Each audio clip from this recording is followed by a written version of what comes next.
Hi, I'm Naomi Hall, and I want to welcome you to the Mindset Makeover Virtual Summit, Finding Your Power Through Fitness, Nutrition, and Community. My whole goal in this is that we all know what we're supposed to do to live a healthy life, but we struggle to do it. And some of that struggle is because either we don't have the community to support us or we don't have the mindset tools to help us get there. And so today I have with me, excuse me, Julie Simon. And Julie is a psychotherapist and life coach and the best-selling author of the Emotional Eaters Repair Manual and When Food is Comfort. For the past 3 decades, she has been helping overeaters and imbalanced eaters heal their relationships with themselves, their bodies, and food, stop dieting, lose excess weight, and keep it off. Julie is the founder and director of the 12-week Emotional Eating Recovery Program, an alternative to dieting that addresses the true causes of overeating and weight gain, emotional and spiritual hunger, and body imbalance. Julie has been a featured expert on numerous TV and radio shows and podcasts, and she loves to wake people up about their phenomenal mind, body, and spirit signals and help them learn to nurture themselves mindfully without turning to food. So welcome, Julie. Hi there. Thank you for having me. Oh, you're welcome. I'm so excited to talk with you about this because, as I've said in some of my other interviews, every expert I have addresses this from a little bit different perspective. And so you're really addressing the emotional eating part of this. So kind of help us understand, what exactly is emotional eating? Yeah, that's always a good question and a good place for us to start. In my second book, in When Food is Comfort, I actually put a checklist in there that people can look at, to try and figure out if they actually are an emotional eater. And I just say before we start that everybody eats emotionally a little bit. We all like having coffee and pastry with a friend, feels good. Maybe having popcorn with a movie, that it's not that we're hungry, but it enhances our social or personal experiences. So nothing wrong with a little bit of that. We all do that. The question is, if your eating is starting to affect your health or your weight, then we would want to take a look and see if there is some emotional eating going on. So I'm going to read off this checklist so your viewers can kind of get an idea if they are an emotional eater. And even if you just checked off one thing on the list, you very well may be an emotional eater. So the first item, I use food as a tranquilizer to dull emotions that are difficult to cope with, such as anxiety, anger, sadness, frustration, hopelessness, loneliness, shame, guilt, and even happiness and joy. So I'm using food as a tranquilizer to dull emotions.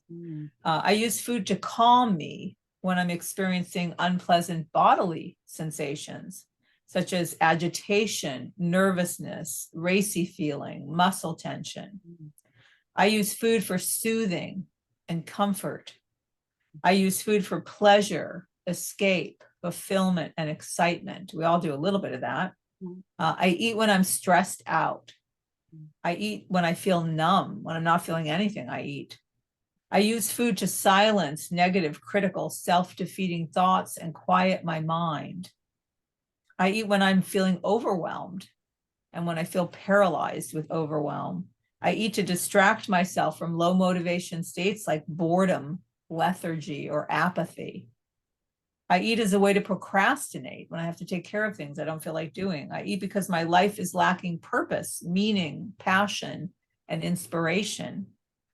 I try to fill up an inner emptiness with food.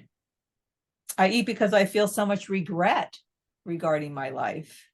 I eat because I feel deprived in life. I eat to reward myself. Sometimes I eat to punish myself. I eat to rebel against someone or something. I eat because feeling full makes me feel safe. Feeling full makes me feel safe. I eat to ward off sexual attention. And my preoccupation with food and weight keeps me from moving forward in my life. So I think if your viewers can relate to any of that, there's probably some emotional eating going on. Yeah, and that I think we kind of look at emotional eating kind of as it's just this one thing, but that list just it's multifaceted. There can be lots of different ways that you approach emotional eating. Right. And lots of different examples of what emotional eating looks like. Mhm. Right. Yeah. Yeah, I could relate to some of those. I was like, oh,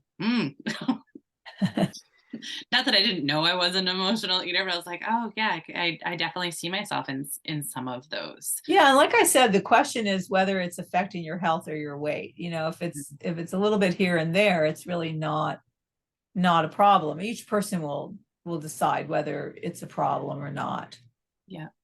right? So when it comes to emotional eating, I think this is connected.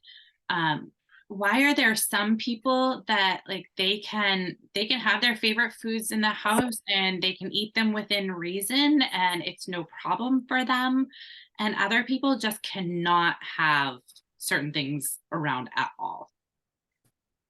Yeah, it's funny because over all the years of me, running my programs and working with people on their eating challenges, so many people would come to me and they would say, I just can't have those foods in the house.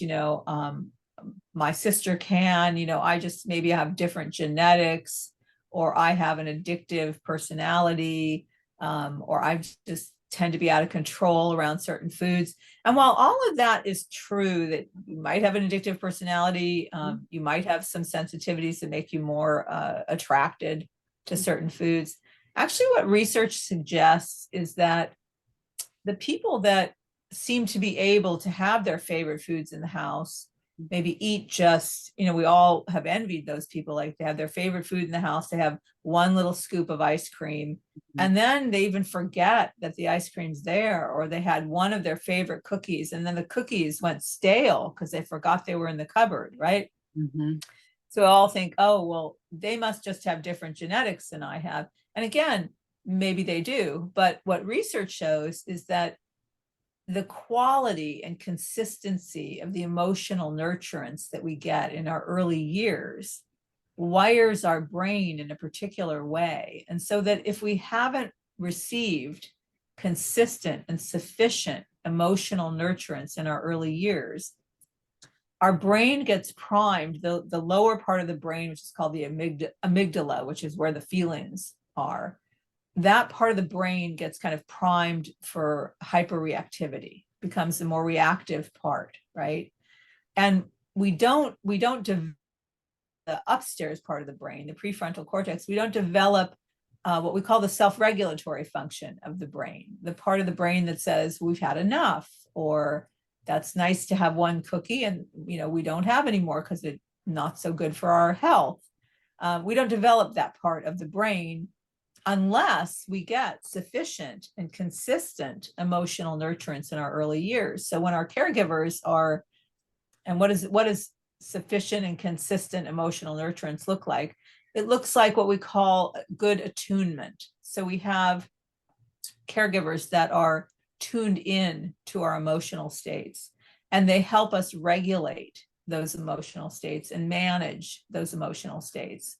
And we, over time, kind of begin to take into our own brain that voice, that calming, soothing, limit setting voice. That's the voice that actually regulates our behaviors, right? And so if we didn't get sufficient and consistent emotional nurturance, we tend not to develop that nurturing voice inside. So we don't have a voice that comforts and soothes and regulates our behavior. And we're much more subject to the whims of the feeling self, right? So when the feeling self says, I remember during my emotional eating days, for example, I would tend to overeat or snack too much at night. And I remember one time where I was kind of trying to say to myself, I need to not have any more. Let's say I had some popcorn or something, and now my feeling self says, well, that was good. Now I want cookies, right? Mm-hmm. And I would try to access a part of myself that said, no, that's enough. We had enough. Mm-hmm. And then I would hear, this is such a turning point in my journey, I heard a voice that said, I don't care. I don't care. I want something else now, right? And I was kind of shocked because I could hear that part of myself. And, Mhm. then I'm bringing in this adult voice that says, well, I care. And we've had enough. And we can't lose weight if we keep doing this every night. And we can't have good health if we keep doing this every night. And we're wanting both of those. So we're not going to have any more tonight. And we got to go find something else to do. And that was the beginning of me starting to develop a voice, that was kind and nurturing, right? And my feeling self could kind of latch on to that, like, whoa, what's that voice that came up, Because usually there would be no voice. Maybe there'd be what I call an inner indulger that would say, yeah, we had a hard day. We'll have the ice cream and we'll go on a better eating plan tomorrow, right? So oftentimes my inner nurture wasn't a strong limit setter. She was an indulger, and she would indulge with my feeling self and say, yeah, go ahead, order the pizza, or get the McDonald's sandwich and the fries, and we'll do better tomorrow. And then the other strong voice in my head was a critic that in the morning would beat the crap up out of me, because I did indulge in that, and would shame me and say, you're never going to get it together. And, why did you order that last night? You shouldn't have. Mhm. So what I needed to do was I needed to build and strengthen a voice that was nurturing. And I call that voice the inner nurturer, right? And the inner nurturer can be an inner indulger. We don't want her or him to be an inner indulger too long. That's a nice, loving voice that says, okay, let's go ahead and have it. And some of us had exposure to parents that were more like an inner indulger, like perhaps a mother that said, I'm sorry you had a rough day, at school. Let's go bake cookies, or I know that you had a rough time. Let's go out and get an ice cream. So someone that kind of modeled indulgence rather than attunement, right? I'm sorry you had a rough time. Tell me what happened. I'm wondering what you're feeling, right? Someone that really tuned into the emotions and helped us regulate the emotions and regulate the bodily sensations that were going with it. So that's what's missing for emotional eaters. And in the decades of work that I've been doing on this, what I've come to see is that even people that had very loving, caring parents often didn't get enough sufficient and consistent emotional nurturance. Maybe there were too many kids. Maybe the loving parent wasn't well all the time. But even when parents were loving, often they were missing some skills themselves. Like I said, a loving parent could say, I'm so sorry you had a rough day, sweetie. Let's go bake cupcakes, or let's go out and shop. But she's not really teaching you how to regulate your emotions, how to address them and regulate them. So even loving parents can be missing the mark. So to answer your question, why is it some people can have those foods in the house and some people can't?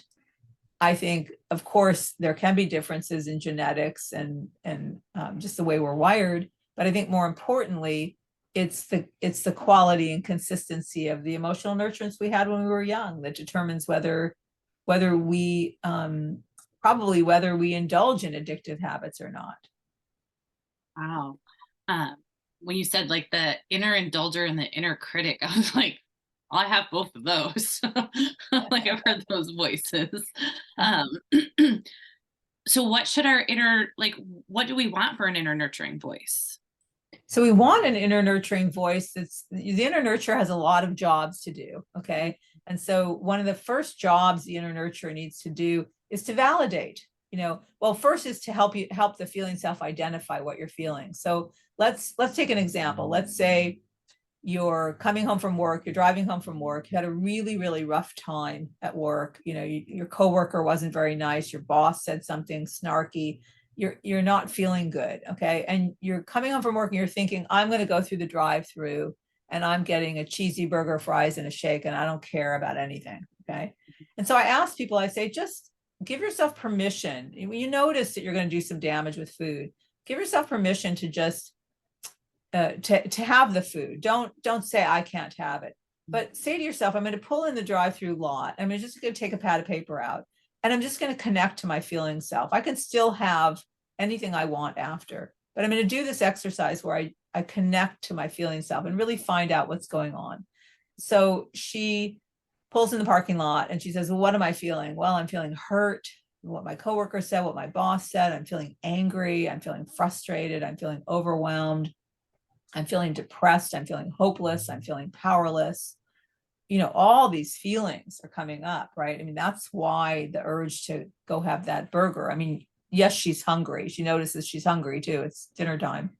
Having all these feelings, right? So imagine if you're having all those feelings and you don't know how to deal with them, you might turn to food or alcohol or drugs or something, to just numb all that out. All those unpleasant emotions are dysregulating your body. You're tense, you're agitated, you're nervous, you're hyped up, you're not feeling well. So yeah, food will probably do something. It will anesthetize you. It will numb you out. But then next time you have these feelings, you got to do that again, right? Because we're not learning any skill. So we pull in the parking lot, we identify what we're feeling. Research shows that just the act of writing down what we feel begins to regulate the nervous system. Okay. Just the act, because you're slowing down and you're getting in touch with something that's going on inside. So you're practicing attunement, which is what you probably didn't get enough of when you were young. So you're practicing attunement, and the act of practicing attunement just starts to regulate the nervous system. Okay. Now we're going to bring in that inner nurturing voice. We're just going to start with a little validation, right? We just bring that voice in, and the voice says something like, of course you're feeling that way. It makes sense to feel that way. Your coworker was not very nice. Your boss said something really snarky and has been really snarky lately. Of course you're feeling hurt and upset and depressed and hopeless about it, powerless. It makes sense that you're feeling all of that. Okay. So validation is also regulating, right? We all know that when we tell a friend on the phone, oh, you can't believe what so-and-so said, and our friend says, oh my gosh, that makes so much sense why you're upset about that. We all know that we start to calm down when we get validation. So we're going to start with some validation. And for brevity purposes, I'm going to share the skills in the first book, and that's what the free gift is, the 2 free chapters for the first book. So I'm going to share some of the skills that are in the first book, because there are much more skills to this that we go into in the second book. That's a deeper dive into all of this. But for brevity, the next step would be to have the inner nurturer say, what do you need in this situation? So we're going to do, it's a 3-step process called the inner conversation. What am I feeling? We added a little bit of extra step in there from the second book's validation. Okay. Now we're going to say, what do you need? What do you need in this situation? So maybe she's sitting in the car writing. She says, I need kindness. I need peace. I need a joyful work environment. I need respect. I need good listening when I'm talking. Not someone rolling their eyes.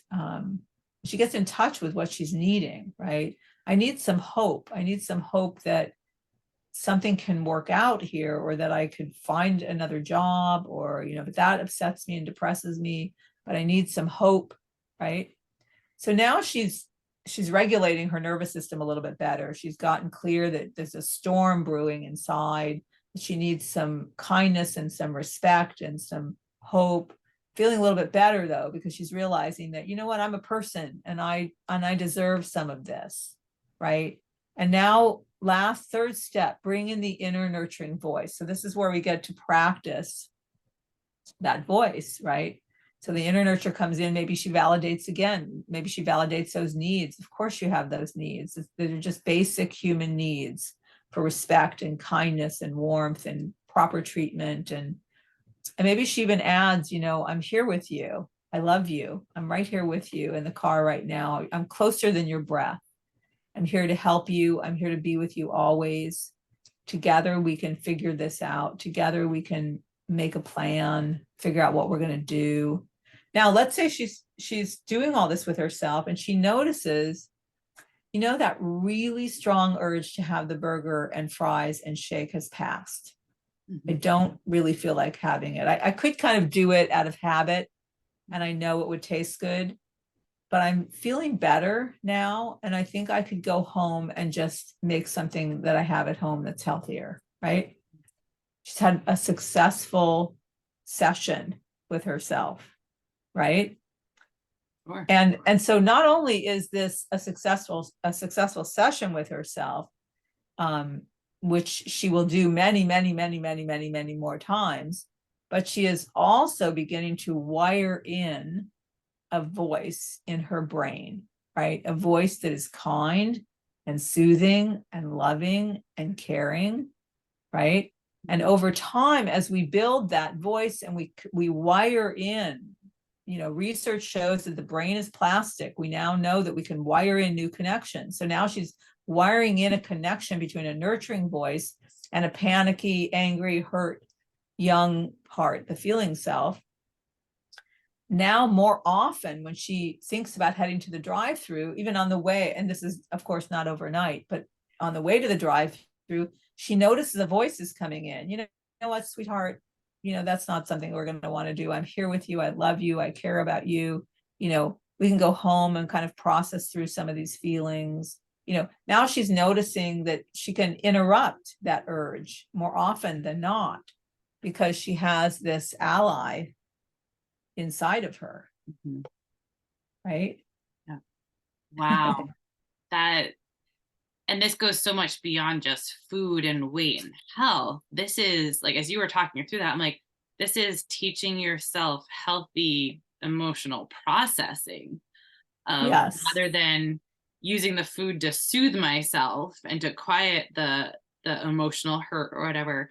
I'm walking myself through, what do I actually need in this situation?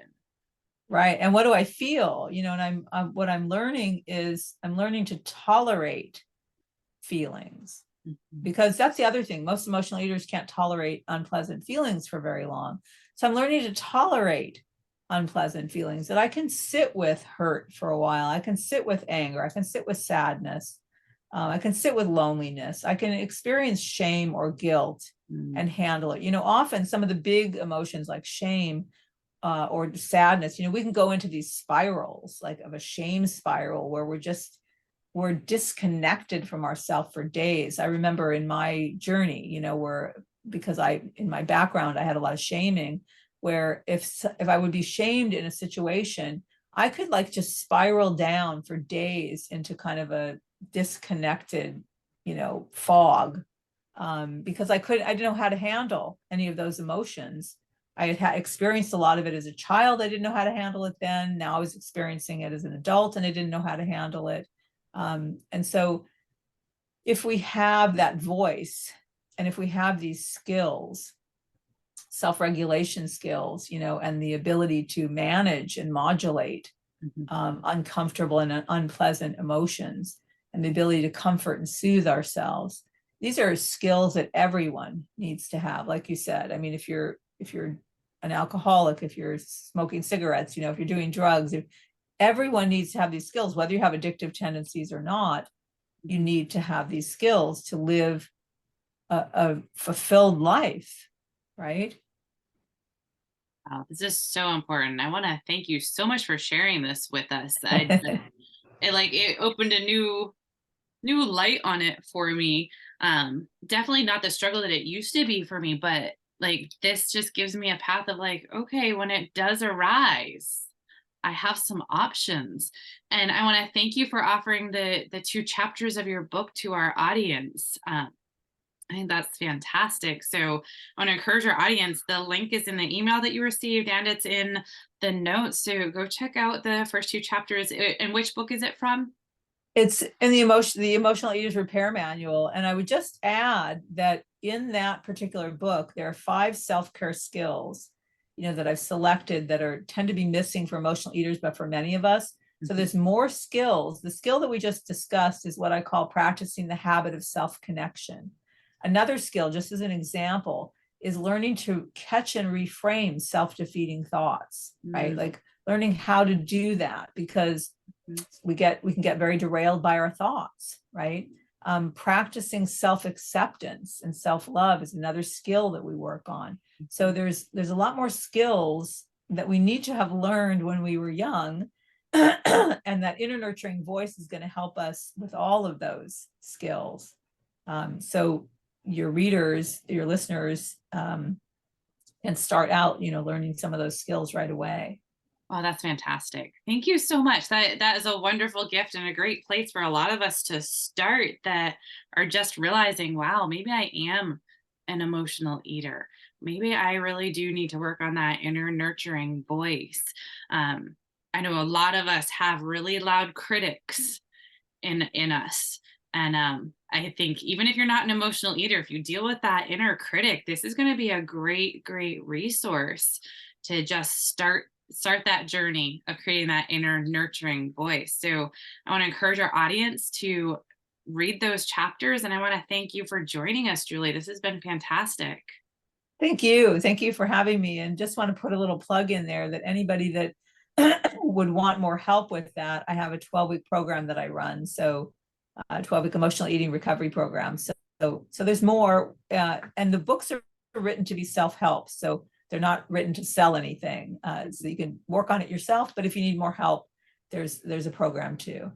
Great. So we've got a couple of options. There's a place to start with a couple of chapters. You can do the book as a self-help option. And if you need more, reach out to Julie. She is a fantastic resource. And that 12-week program would be a great place for some people to really dig in and do some great work and healing. Yeah. Yeah. Fantastic. Well, thank you Julie. For having me. You're welcome. This was great. I'm so glad you could join us and we were able to make this work. And I want to thank our audience and check out Julie's resources, and everybody have a fantastic day. Bye.